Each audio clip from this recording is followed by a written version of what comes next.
The following is a Shaw TV sports presentation. Hello, Shaw viewers. Thank you very much for joining us. We're really pleased to bring water polo to you at Shaw Centre in Saskatoon.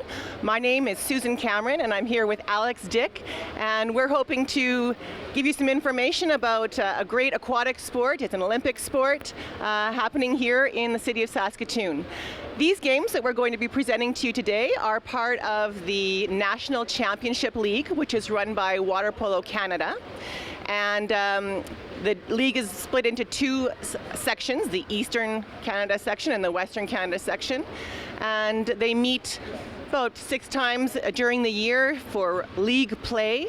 And this is the last of the league play games for these 16 and under teams. Their next meetings will be at the Western Championships in May. So yeah, I'm just really pleased to have you join us. Maybe that you don't know a lot about water polo. Here in Saskatchewan, we have a few club teams. We have clubs in Saskatoon and in Regina, Weyburn, and in Estevan. And the teams that you'll be watching today, the boys team, Team Sask, and the girls team, Team Sask, are made up of players from all 4 of those clubs. Now, the sport of water polo might be new to you, and Alex is going to tell you a little bit about the sport of water polo. All right, thanks, Sue. Water polo is a 5-on-5 sport played in the deep tank here. It's kind of like a handball, basketball, soccer mixture. It's a pretty fast-paced sport. Players can't touch the bottom because it is in the deep pool, so they have to be fairly athletic. It's a big endurance sport. So the object of the game is to score in the nets, which look pretty big, but the goalies do a good job of covering them. You have 30 seconds, so there's a shot clock like basketball. So when you're on offense, you're on offense. Everybody plays offense, unlike hockey, where you still have your defenders on the top. And yeah, that's pretty much the basics of the sport. You're going to be hearing a lot of whistles. The 2 referees on either side of the pool are helping the play move along. You're going to hear some short whistles, which are minor fouls, and just mean that the player in possession of the ball gets to have a free pass for the most part. And you'll hear some longer whistles where a player will be ejected from the game for a 20-second minimum, 20-second maximum, or a long whistle can also be for a penalty shot, and hopefully we don't have any brutalities or big disqualifications, but if we do, that'll give us something to talk about. So thank you very much for joining us. Our first game up will be the boys game, Team Sask versus Edmonton Tsunami. Thanks.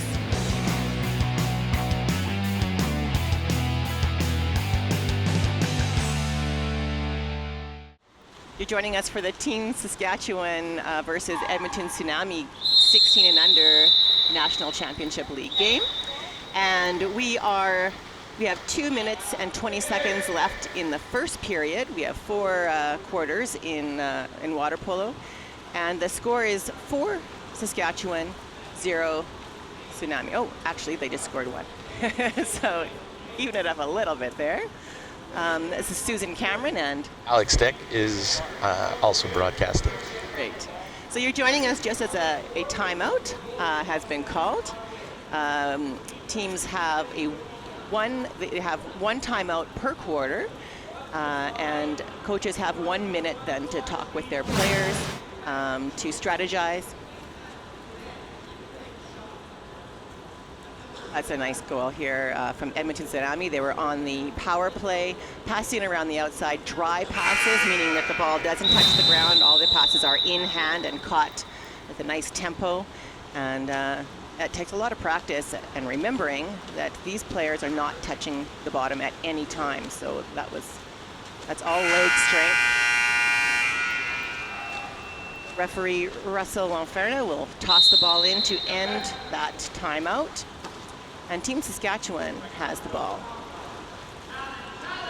They're set up in what we often call an umbrella formation, which has an umbrella around the outside with 1 person in the middle. Right now it was number 11, Malachi. He's swimming out. Number 12 is swimming into the center hole position, 12 white. And you'll hear us talk about that center hole position quite a bit. Ball goes back to Tsunami's goalie, who will help pass it up the pool, moving it up the pool. Pass into center hole. He's got great position. Hey, Alex. Good position. If the ball can get between the goalie and the whole set position on offense, the defense is in big trouble because he has to try and work his way around, which can be a lot of effort. Yeah, luckily there was no score there for the Team Sask player, but that was a good position for them. So now we've got Edmonton back on the offense here.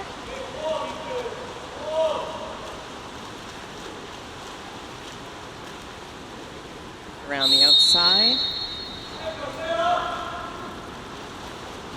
That whistle there is for a minor foul, and it just means that the defending player has to back up about a meter.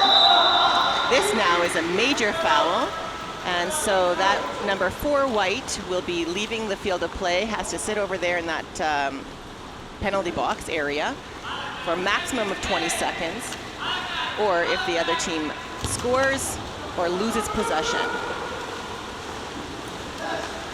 Still their possession, so Josh remains in the penalty box. Another shot, another block. Team Saskatchewan having 2 of their field players backing into the goal to help out goalie Brodie McKnight in that kind of a man-down situation. One of many tactics in a man-up, man-down especially situation. with the 5-on-5. Malachi Leclerc is setting hold position for Team Sask right now.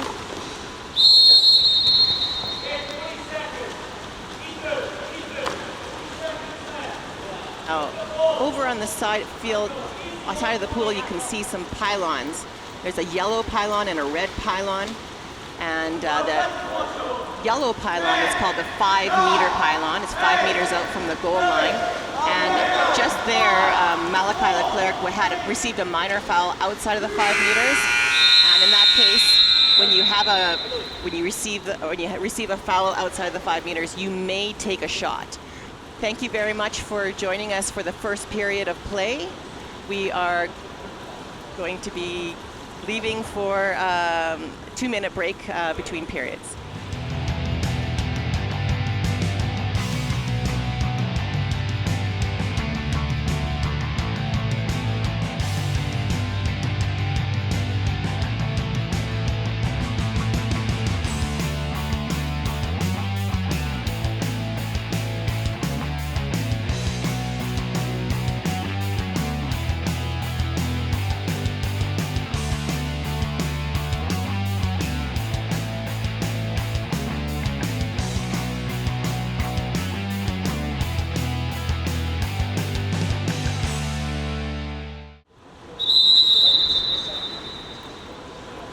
And we are just about to begin the second period. Team Sask versus Edmonton Tsunami in the 16 and under National Championship League game here in Saskatoon at the Shaw Center. Beautiful Shaw Center. The ball starts from the very center of the pool. It's floating in a little holder, a little basket kind of thing. And on the side of the pool, once the players are swimming off for it, we pull the basket down to the bottom of the pool with a rope. Very technically savvy kind of thing to do. You'll see it disappear shortly. One of our volunteers will pull it down, and the players race to the ball. It's kind of like a jump ball in basketball, and that decides who has the first offensive play. Team Saskatchewan won that swim off. They're passing around the outside, put it into the center. Number 10. Stephen Glode really struggling to get that ball, and he succeeds in getting one of the Tsunami players ejected. There's a shot, and Stephen just pushed that ball in. Once the ball is inside of 2 meters, anybody can go after it. The ball has to precede the player in there. Here's a nice pretty play out to Noah Kachuk, who takes the shot off the post, off the goalie's head. Goalie's not aware of where it's gone. He probably thought it was already in, and Stephen just swam up and just gave it a little push. So that brings us to 5-1 for Team Saskatchewan. Edmonton Tsunami passing the ball around the outside.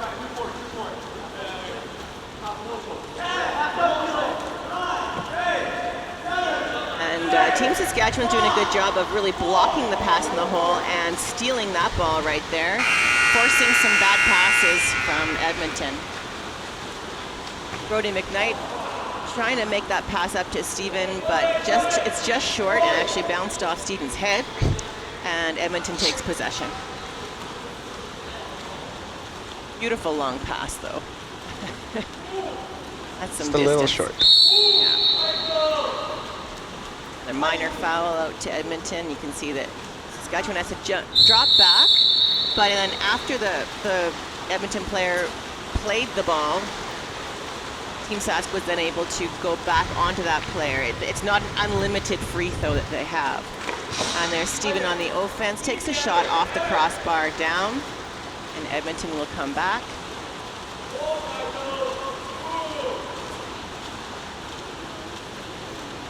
You can swim the ball up, as number 2 was doing, or you can throw the ball with one hand always. Field players cannot touch the ball with 2 hands. And really, it's to your disadvantage, because your other hand should be sort of one leg of the tripod as you're passing and catching. It should be supporting you in the water. Stephen Glode with the ball, really working to get inside water, keeping inside water. And another crossbar for Team Sask. That's a 2-meter call because the ball was shot and the goalie tipped the ball behind the net, so it'll still be Saskatchewan ball on the side of the pool. Here's Stephen on the replay, really working hard to get inside water. I call inside water having the ball between him and the goalie, and keeping that number 7 off on the backside behind him. That number 7 had to keep his hands out of the water so that he didn't get kicked out. Referees have to see that. Edmonton's having a bit of struggling to try and set up their umbrella like Sue was talking about.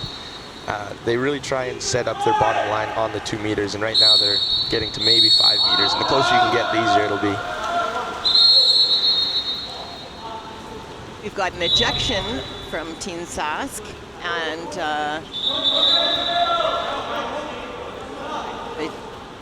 it's number 7, Noah Kachuk in the corner there. Just sort of didn't quite have the position. And Edmonton will be man advantage. Big strong shot from the outside, easily handled by Team Sask. And since it went off the goalie, it's going to be 2 meters. Lots of whistles trying to communicate to the players that they want to be using the ball that actually our goalie Brody McKnight has in his hands.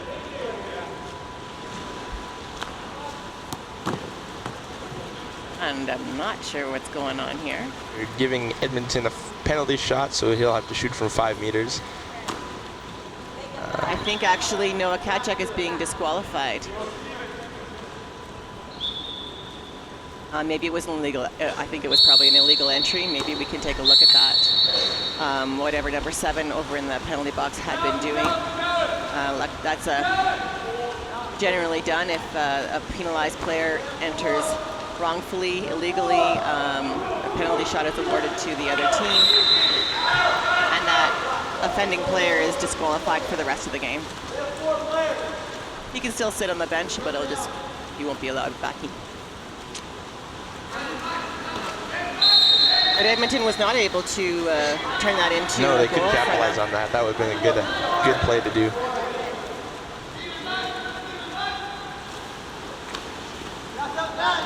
Oh, that was a nice pass into a hole, but he's not able to take a shot either. Pass from Brody up to the front. But Stephen Glode working hard and gaining an ejection from whoever was riding his back, and he capitalizes and makes that one count for Team Saskatchewan. That was all just hard work. Fast swimming, beautiful pass from the goalie up to him. Here's the replay, pass repass from Stephen, and that's a skip shot. That's how hard these guys can shoot the ball even though they're not standing on the ground. That force down onto the water propels the ball back up. And that's really hard for goalies to stop, change his direction.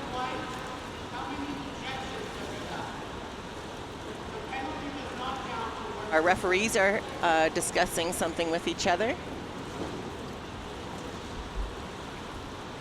It appears it has something to do just with the penalty board that communicates the different penalties to the coaches and the referees. Nothing to do with what's going on in front of you on the screen. So Team Tsunami has the ball, trying to bring it up, really trying to get set up into an umbrella situation. Sask defense is really stifling what they can do. And there's another steal. Just that pass was just off. Brody McKnight with another long lead pass. A little too far. Just a little too far. It is to note that Brody can shoot from one end of the net and score in the other, and we've seen it happen. Yeah. It's hard to have the control to hit that perfect spot while the passer is swimming. He's almost the quarterback of the team in that scenario. True. Look at that. Edmonton again trying to bring it up. Big difference you can see from the two sides and their transition play. Team Sask consistently having those long lead passes from Brody McKnight in goal, whereas Tsunami is having those short passes up to half or even less than half in order to convert. And you just might see this again. Big long pass again. Yep, all the way up to Steven, who's then going to be able to make an easier pass perhaps into the hole. Oh, going to pass it around to Ben Guest over to Ruslan. Malachi on the top, passing around, creating movement. They're also, at the same time, they're moving the goalie. They're tiring the goalie, because at any point, these guys could shoot from the outside. And this foul occurred actually inside of the 5 meter, and so Steven, that was illegal for him to take that shot, so it is turned over. For fouls outside of 5 meters, you're allowed to shoot if it's one motion right away. If you're inside the 5 meters and you take a minor foul, you have to pass. Taking a shot, just not quite getting it there. And that air horn signals a timeout called by Team Saskatchewan. And the players have 1 minute with their coaches at this point. That's the strategy. Yeah, so we have a 6-1 game, Team Saskatchewan over Edmonton. These two teams have met several times over the past 6 months, and Team Saskatchewan has been victorious each time. The league, the first time they would have met would have been in December, and they've met several times in between.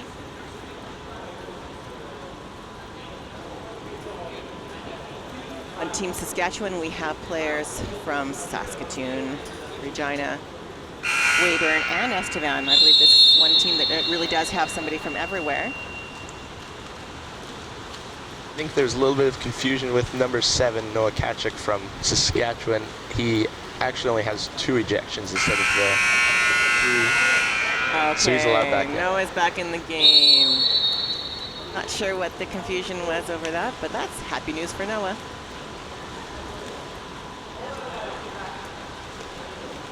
Saskatchewan passing it around. They've got a lot of movement going into that center hole position, and if they don't have position, they're moving back out.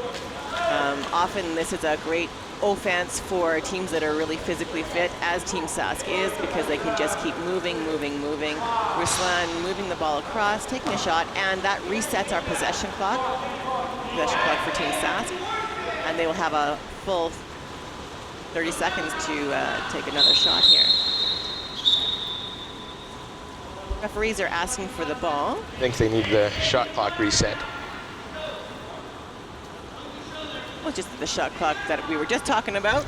Ran just a little too long during some dead time play during a minor foul there. Really important for teams on offense to do lots of driving like they are now, driving into the set, driving out of the set, driving around the outside, especially with the new 5-on-5 as opposed to the old 6-on-6, because you have way more space now. Team Sask is doing a really good job of doing that. Yeah, using the space to their advantage. And there's our left-hander. Yeah, and did you see how number 9 just came right over top, tried to climb over Steven? That's an ejection. And Team Sask takes that man advantage right back to Steven, and he scores that ball. So that's textbook ejection there. Pretty easy to see if you weren't sure what the difference between a minor foul and a major foul. And it also showed, there's a nice shot by Steven again. So he created that ejection, and then he capitalized on it as well. Again, he's sitting over Steven, the left-hand player, Steven Glode, and the left-handed player sitting over in that right spot to take advantage of his better angles. It's really best angle for a left-hand shooter on that right side, right in that spot. A right-handed shooter just doesn't have that good of an angle. You can see here Josh has his arms up, and that's so that the referee won't blow the whistle. As long as the blue player, Tsunami, has the ball in his hand, see there, he let go of it. Josh was just on top of him at that point. So that's where the minor foul was called, and the minor foul was called way outside of the 5 meters, so that number 10 Edmonton Tsunami player picked up the ball in one fluid motion and shot and scored. Score is now 7-2 for Team Saskatchewan. Here's that fluid motion, picking it up way outside of the 5-meter yellow line over there. Really nice, picked that corner. Great shot into that corner, and score for 10 blue. Malachi Leclerc for Team Saskatchewan, taking a similar shot, but his was a skip shot into that top right corner as well. Bringing the score to 8-2 for Team Saskatchewan, and Team Edmonton will get the ball. So here's a replay, oh, a nice skip shot. Yeah, that was Malachi, top right post. Nice position for him to be in.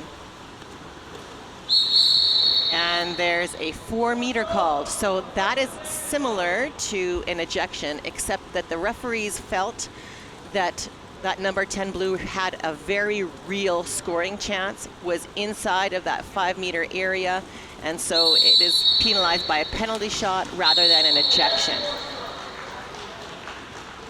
And 10 blue makes good on that. And we have another score for Edmonton. Score being now 8-3 for Team Saskatchewan.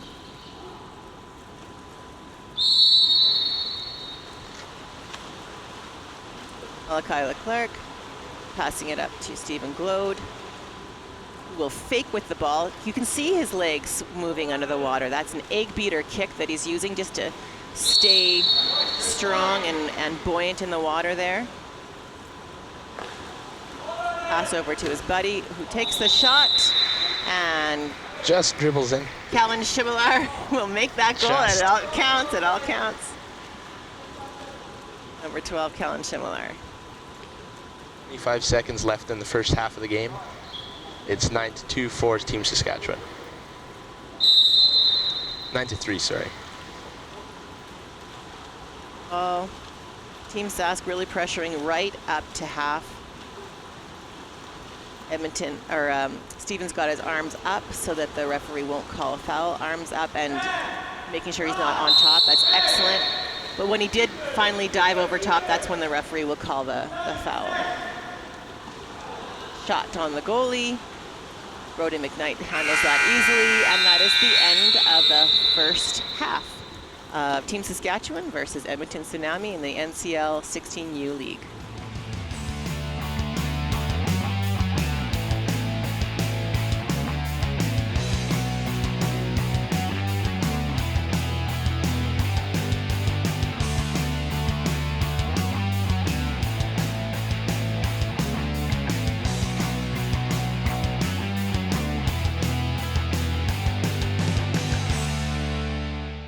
Score is 9-3, and the teams have actually changed sides. This is done at every game. They changed sides at half.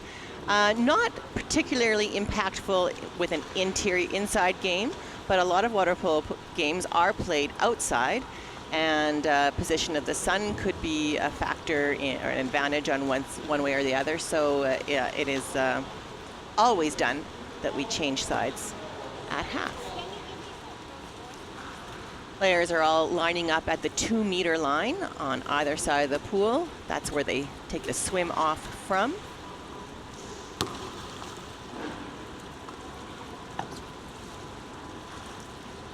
And it looks like we have number 5 from Tsunami that will be taking the swim off for Tsunami, Ethan Ramsfield, and number 10 from Team Saskatchewan, which is Stephen Glode. They will swim off. A little bit of a delay. Oh, and we are almost underway. Goal judges have confirmed that everybody is behind the line. Our goalie, Team Sask goalie, Brody McKnight, has to actually leave his cage just for a moment while Stephen had that position. And Edmonton Tsunami, Ethan Ramsfield wins that swim off. And they will begin with the ball. Minor foul called on the outside for number 10, blue. It was Alexander Nikic. Around the outside, lots of pressure from Team Sask, keeping them far away. Let their hands full just to get closer to the net. Pass it into 10, and there's a steal. 2-on-1 for Team Saskatchewan right here. Noah Kachuk and Stephen Glode. Stephen Glode's using his body just to block a little bit the Tsunami player so that Noah had a shot there. Nicely stopped by the Edmonton goalie. Evan Charity is the name of the Edmonton goalie. Good stop for Evan.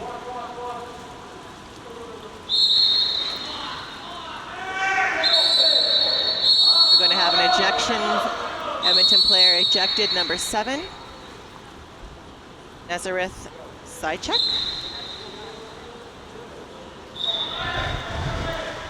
Oh, sorry, I thought it was Team Saskatchewan. Definitely not Nazareth being ejected. He was probably shooting to score. No, number 7, not even number 7, it's number 2. My goodness, what's going on around here? It was Noah. Noah was ejected. Number 2 is Ben Guest, who will be substituting for Noah. Now Noah does have the 3 kickouts, so now he is done. Okay. A little confusing. So that's a good point. That players are allowed 3 major fouls per game. Well, allowed 2. The third one they're then ejected for the game. Major fouls are those ejections to the corner or penalty shots. We've seen a little bit of both throughout this game, and that's the 3rd for Noah.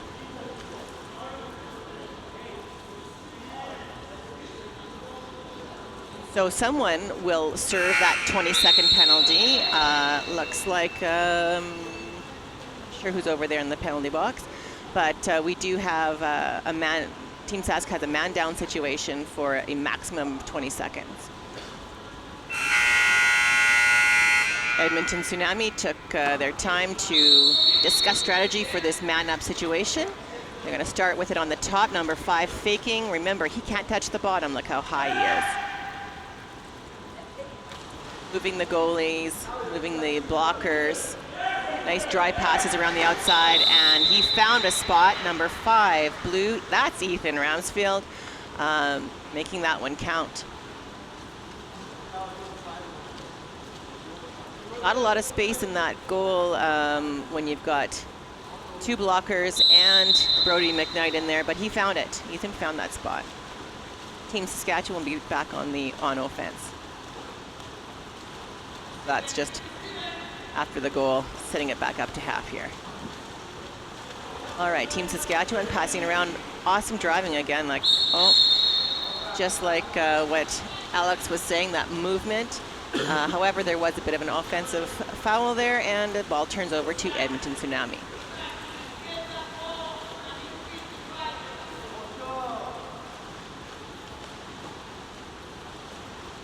seconds left for Edmonton to make this move. Edmonton player really trying to move around, try to get a foul. There's that minor foul. And he can shoot from there, just over top. That foul occurred outside of 5 meters, so he was able to take that shot, take that chance. Again, Team Sask passing that first pass, 3/4 of the way up the pool. Big difference, and they can set up their offense right away. Nice and close, and you can see Stevens right on the 2 or 3 meters there. But nice steal by Edmonton. Stevens still wants it. He's still gonna jump for it.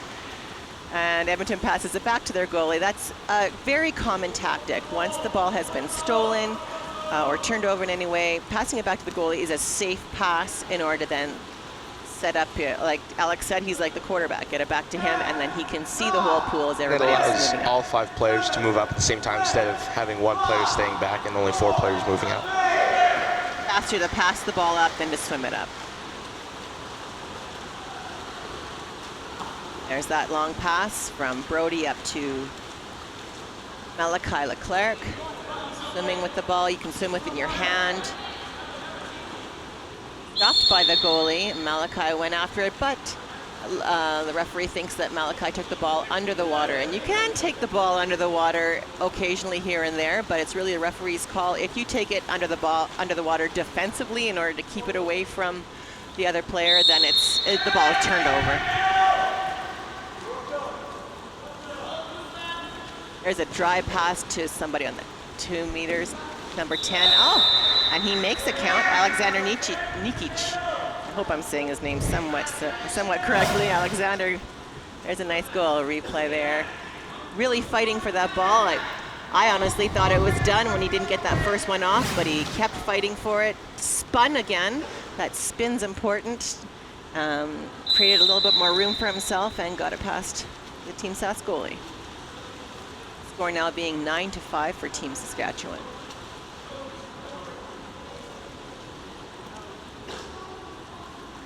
Us platzing around the outside, driving into the hole. It's Malachi's turn to drive in. Passing it around the outside still. Malachi drives out, which allows Steven some room to move in. Passing around this nice setup. Good shot from the outside from Nick Maas. Easily handled by Edmonton goalie Evan Charity. Then pass it up to number 2, Michael Frayne, who's going to swim it up the pool.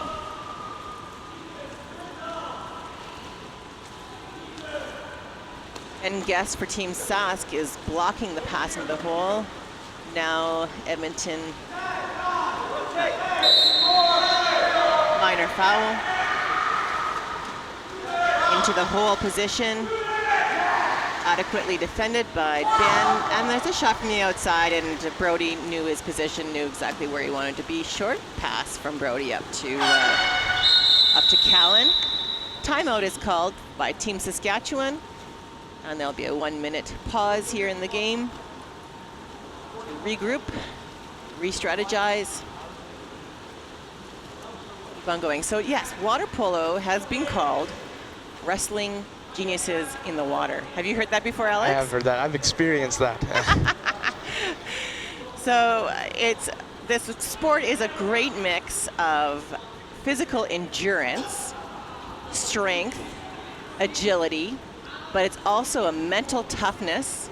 You have to be able to, you can see that your head's the only thing above the water, heads and elbows, and those things are often hitting each other. So you have to be ready for some bumps and bruises. Additionally, there's a lot of wrestling and pushing and shoving for position that goes on under the water. And the tactics are changing all the time. So it really is a game of the mind just as much as a game of the body. Sports Illustrated has rated it among the top 10 toughest sports. Highly among the top 10. Top three. It might be top 3, yeah. Oh, there's the pass in, and Saskatchewan's going to begin their offense. They're not on a man advantage, just Coach Victor Bautista Medina wanted to have a little talk with them. Not sure what the instructions were. We'll see, perhaps. Maybe some fancy play. Passing around the outside, into the hole. Nice pass to Callan. Passes it right back out. You could see there were 3 players that crashed back on Callan. Time expired, and it's Edmonton ball.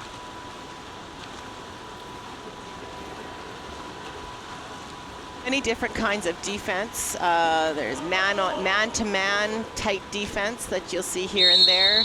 Sometimes it's more of a zone when we talk about people crashing back or dropping back into the hole, knowing that that hole position is often the most dangerous position. Oftentimes players drop back to help cover any kind of a pass that's going to come in.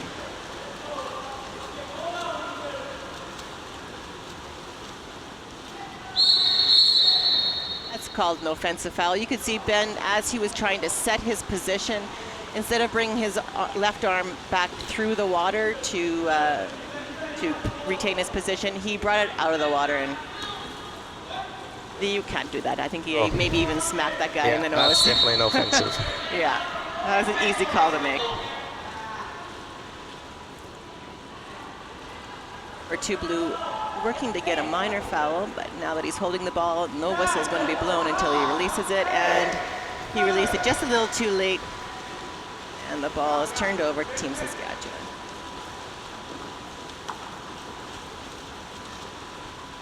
Referees generally will not call anything as long as the player has the ball in their hand. That's sort of a signal to the referee that I'm okay, I'm in charge, I'm still trying to score. As soon as a player drops the ball, the referee may call either a minor or major foul if they're, depending on the position of the defender on top of them or around them.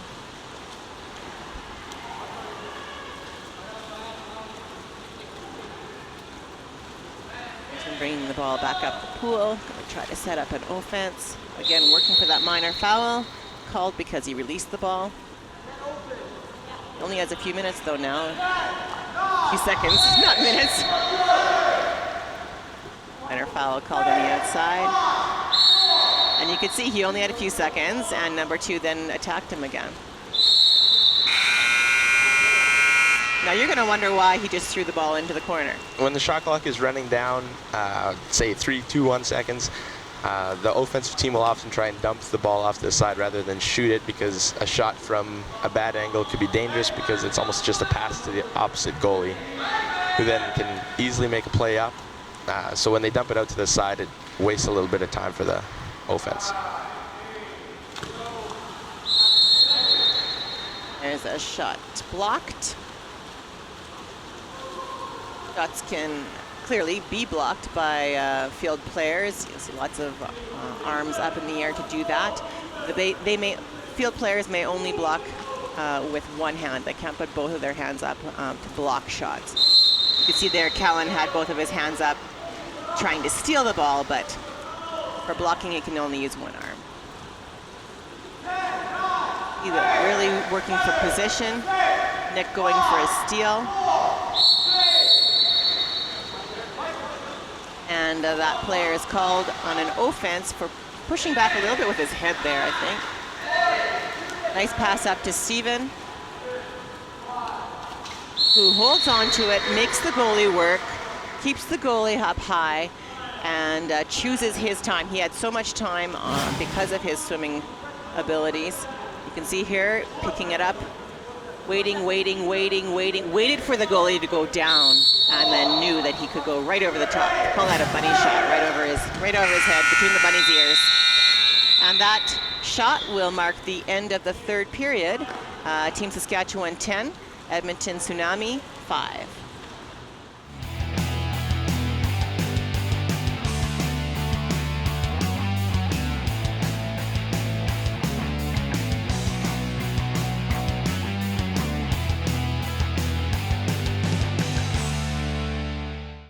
This is the beginning of the fourth period for the Team Saskatchewan team at Edmonton Tsunami. Just passing the ball around. Players are getting lined up at 2 meters for the swim-off that begins the final quarter. Team Saskatchewan leads by 5 goals. Might be interesting to note that both head coaches for these teams are international coaches. Team Saskatchewan head coach is Victor Bautista Medina, who comes to Canada from Venezuela, and his background there. Edmonton will begin on offense, having won the swim-off. Around the outside. There's an ejection called on Team Saskatchewan, and at the same time, a timeout will be called by Edmonton in order to capitalize on this man-up situation for them. You see what the exclusion was? Just dead time. I think it was a driving. It's just holding, yeah. Yeah. Created by an Edmonton player driving in, and number 6, I think that's Nick Mass, just got caught in a position where you kind of have to grab and you take your chances and you hope nobody sees it. That's what's great about driving, is you can create your own offensive opportunities, or you can create a man up.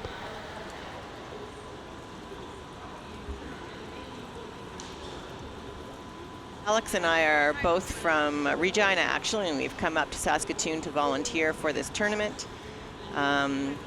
I've played through most of my life and coached and minor officiated, and I just love this sport. And now my daughter plays on the Team Sask women's team. Alex, what's your background in water polo? I've played for 10 years now, and I'm more into coaching now. Both my sisters play now. I think that's kind of credit to me. Yeah, I think so. You brought them in. Tends to be a family sport. Yeah, if one person gets hooked on it and the whole family discovers the sport, we all fall in love. All right, so we have Edmonton on a power play. Again, nice dry passes around the outside in order to move the goalie and those blockers around, and they're moving closer to the goal as they're going around. Oh, but unfortunately that number 3 received the ball and he was inside of the 2-meter, that red pylon on the side of the pool, also marked by red swimming lane ropes. So that's an offside that was called there, and ball was turned over. Team Sask on the offense now. Outside, not as essential to pass dry passes when you don't have a man advantage. Sometimes it's actually safer to pass it, a wet pass. And a nice stop by the goalie, Evan Charity for Edmonton. We'll bring it up the pool. Minor foul there. Another minor foul. The clock does stop. Oh, and he's going to get kicked out. He just might have not backed up quite right away when he should have on that minor foul. So Edmonton with a man advantage. Passing around the outside. Shot blocked, but still Edmonton ball. They will receive a new 30 seconds, but the time for the ejection is going to expire shortly. Has expired already, but yeah, and now he comes in. Back to even strength, and Team Saskatchewan on offense.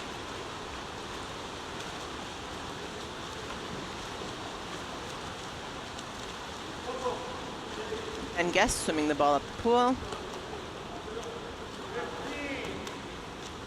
Over to Malachi Leclerc, looking around for a good pass.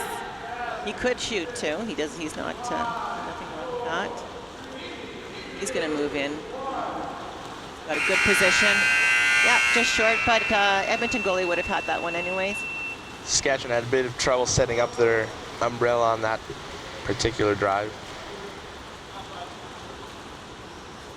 For 2, Michael Frayne bringing the ball up the pool.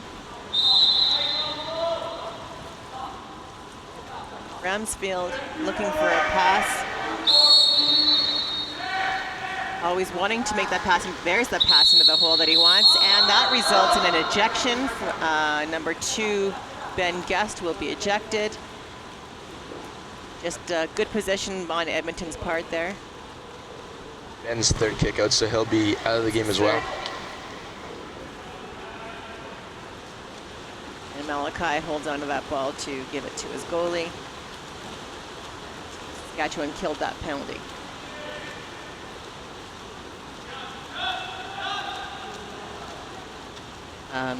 Stephen Glode swimming the ball up.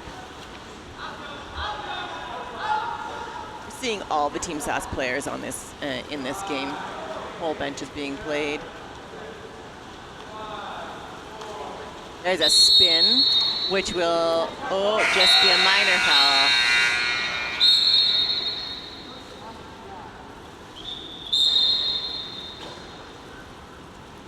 The referees are going to ask for the ball. I think there might have been a problem with the 30-second clock.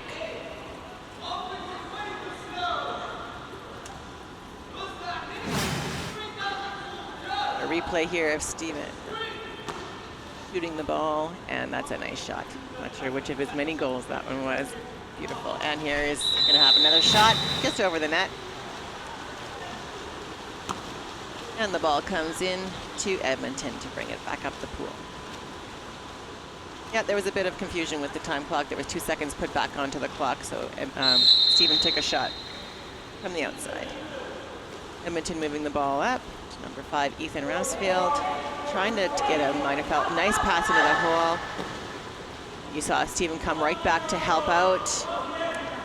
Pass was made out to the outside. Minor foul. Oh, and there's an offensive foul called on the inside, and he's actually going to be ejected.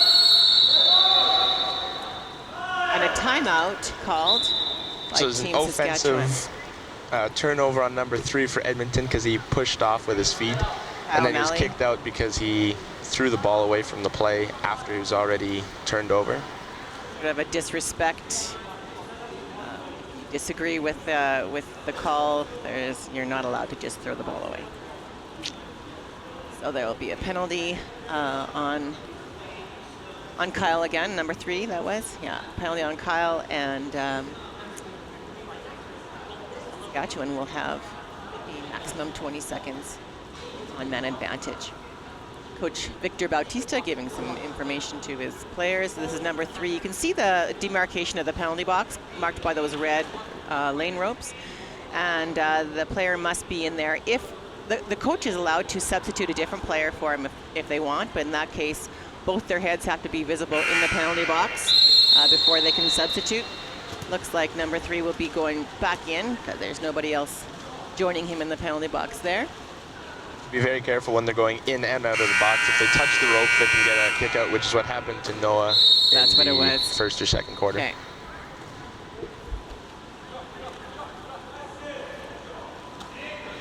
All around the outside. Making everybody move. You want to tire out your defenders. Shot will, yeah. Shot stopped, and it will be Edmonton coming back in, and their player comes right back in underneath those lane ropes.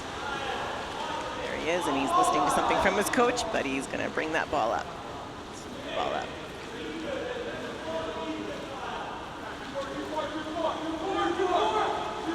Side. Nice fake and a big shot. See the power of that shot by how far it bounced off of the crossbar. Stephen Glode swimming that ball away. And there's an ejection. You could clearly see that number 10 blue pulled him back. And that's an ejection. Stephen asks for the ball back again. Pass over to, oh, that was close. Number 6, that's Nick Maas. Ideally, that pass is a great opportunity for a shot because the goalie had to move all the way across the net. Hard for them to do that. Still moving it around. And there is a goal by Malachi Leclerc.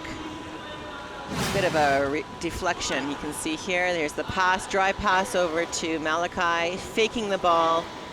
Deflection off the blocker, but right into the net.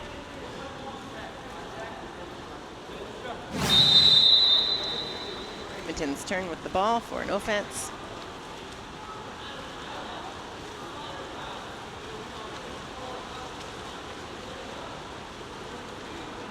Around the outside.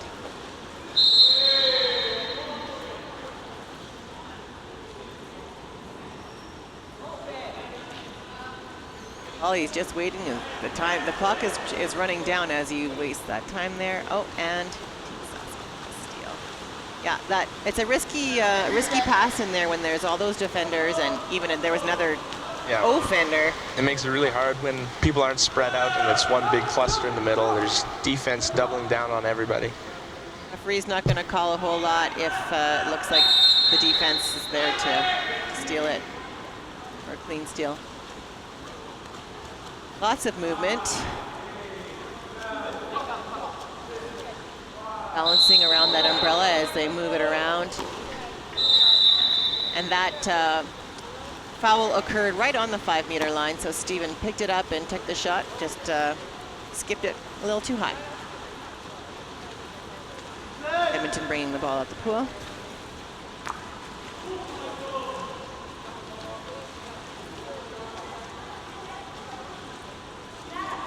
Work his way closer in to make a nice pass into the middle.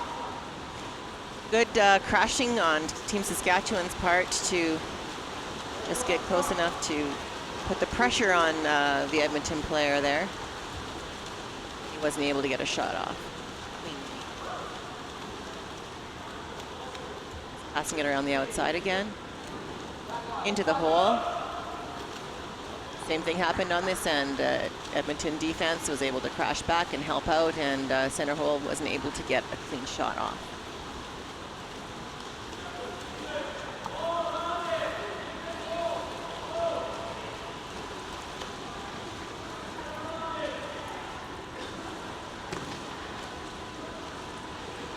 The outside again. Trying to go for a spin, not quite. Goalies are counting down the time clock. That's one of the roles that they play. That would have been the Edmonton goalie counting down the final, usually 9 or 8 seconds they count down so that their players are aware. Field players aren't usually looking at that time clock, and there's a nice turnover. Edmonton with the ball again. There's a nice steal. Turnovers are never good, but a steal is good. There's a steal. There's a steal. Yeah, no whistle. He's not sure. He's looking around to see if he can pass it or play it. And that one dribbles in for another goal for Team Saskatchewan and Stephen Glode. The ball has to completely cross the plane of the goal. So you can see here he's looking to find out, and it dribbles, dribbles, dribbles. There's a goal judge on this side just to make sure that it completely passes that plane of the goal line. Wasn't called until it was entirely in there. The game is almost finished, and Brody McKnight, Team Saskatchewan, will hold on to that saved ball. And that brings the final score after 4 periods of play to 12-5 for Team Saskatchewan over the Edmonton Tsunami in the 16 and under category of the National Championship League. Thank you very much for joining us. I'm Susan Cameron. And Alex Dick.